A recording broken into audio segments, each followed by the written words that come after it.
Since I'm getting remarried, you'll need to move out. The $55,000 loan will be covered by my new partner," he said, his voice dripping with irony.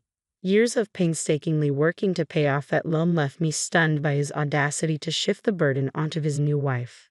"Then, I guess the $5,000 monthly payments will be your responsibility now," I replied, making clear the true amount I had been shouldering all along. "Sign the divorce papers without delay," I continued, "and just leave. Whatever comes next, even if it's hell, doesn't matter to me anymore." I'm Meg Smith, a 41-year-old housewife who works part-time. My husband Mike is 3 years older than me, and we've been married for 10 years. We first met while working at the same company. Back then, I was deeply engrossed in my career and had little interest in marriage or romance. However, after turning 30, a colleague who was contemplating going independent persuaded me to switch jobs. Just as I was starting to settle into my new role, Mike, a senior colleague from my old company, confessed his love for me. From the start, my relationship with Mike, who was in his mid-30s, was viewed through the lens of marriage. However, 2 years later, we tied the knot, largely due to pressure from those around us. My in-laws were incredibly supportive, treating me like their own daughter, which allowed me to continue working without concerns. A year after our marriage, we built a house that reflected our dreams and desires. Although it was a significant investment, we secured a loan with a manageable repayment plan. This major purchase solidified our commitment to supporting each other. For the first 2 years, we lived as a typical working couple. However, in our 3rd year of marriage, as we began contemplating starting a family, Mike dropped the bombshell that he wanted to leave his job to start his own business. He had always dreamed of launching his business before turning 40 and had been quietly building his network and saving money. While the future of his venture was uncertain, his resolve was unwavering. By the time I discovered his plans, he had already resigned from his job. I felt disheartened by the lack of communication between us, especially since he seemed to assume that my income alone would cover our needs. Shortly after Mike launched his business, my father-in-law fell ill and was hospitalized. It became clear that returning to his previous lifestyle was no longer feasible, and his home would need extensive renovations for his post-discharge needs. Although my in-laws insisted they could manage on their own, Mike decided that our family would cover all the expenses. I wanted to support my in-laws as much as possible, so I agreed to help, but covering the entire cost was a different story. Our household expenses surged, and I was left bewildered. Our income simply couldn't sustain such a large financial burden. Mike's business was struggling, with frequent contract cancellations and few new opportunities. His income had dwindled to nearly nothing, and I was left to handle all living expenses and loan payments with my salary. Despite being nearly unemployed, Mike remained indifferent to our financial strain, dismissing my concerns and treating the situation as if it were someone else's problem. Our credit card bills began to soar as Mike frequently went out drinking, claiming it was for client relations. Faced with the possibility of spending our lives just paying off loans, I suggested we either sell the house or shut down the struggling business. Mike dismissed my proposals, insisting, "We're not on the brink of ruin. This is a time to endure." The only reason we were managing it all was because of my salary, and I was the one bearing the brunt of our financial strain. Mike couldn't grasp this reality. Eventually, I felt it was pointless to discuss anything with him as long as payments were made on time. As the situation dragged on, our daily conversations dwindled. I knew Mike was spending time with other women under the guise of work, but I had become indifferent to him. One day, after returning from work, Mike finally spoke to me after a long silence. With a smirk, he waved a piece of paper in front of me and said, "I've decided to divorce you. Please sign here." I took a deep breath and responded calmly, accepting both his words and the divorce papers. It was likely because I had been contemplating proposing a divorce myself if he hadn't acted first. "Can we wait a moment? I just got home. Let's discuss this in the living room," I suggested.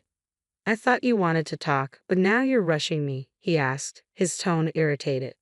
"I don't need any unnecessary conversation, just get it over with," he snapped back. Deliberately took my time moving to the living room, sensing Mike's growing impatience. I resented how everything was unfolding on his terms and decided to prolong the moment a bit longer. Regardless, the decision to divorce was made. The days we had spent together in the house we built with so much care were coming to an end. I wanted to savor these final moments at my own pace. As I settled on the sofa, I picked up the divorce papers once more. They seemed flimsy compared to the marriage registration we had signed a decade ago, possibly reflecting my current state of mind. How long are you going to just stare at them? Mike asked, his tone edged with irritation. I have a question. What are your plans after the divorce? What do you mean? What am I going to do? Are you saying you're having second thoughts about the divorce? I'm going through with the divorce, but can we at least have a brief conversation before it's finalized? I'm planning to remarry, after all. Remarrying, huh? So there's someone else. She must be young, attractive, and financially successful, unlike me, an old lady who didn't even have children with you. So you're planning to take advantage of her next. Take advantage of her? What do you think of me? I'm simply laying out the facts. I've always handled the finances and you never had to worry about payments. Yet you act so superior. I can lead a better life without someone like you. The divorce is actually a favor for me. Sure. I'll brush off your bitter remarks as the ramblings of someone who's lost. Maybe I should have said more. Keep talking. The divorce is final, and I won't have to see your face much longer. So please move out by the end of the week. I'm leaving today. I can't stand hearing your voice any longer. By the way, does your new girlfriend know about the loans you're carrying? Of course she does. She's agreed to contribute $500 a month for living here. It's no big deal for her. She won't struggle with the loan payments like you did. Understood. After signing the divorce papers, I decided to leave with my belongings already packed. I'll leave the remaining furniture behind as part of the asset division. Dispose of it if you don't need it. Just go. And best wishes to your new girlfriend. Handling a $5,000 monthly loan payment will be challenging, but good luck. By the way, I've left a note detailing the loan information for her.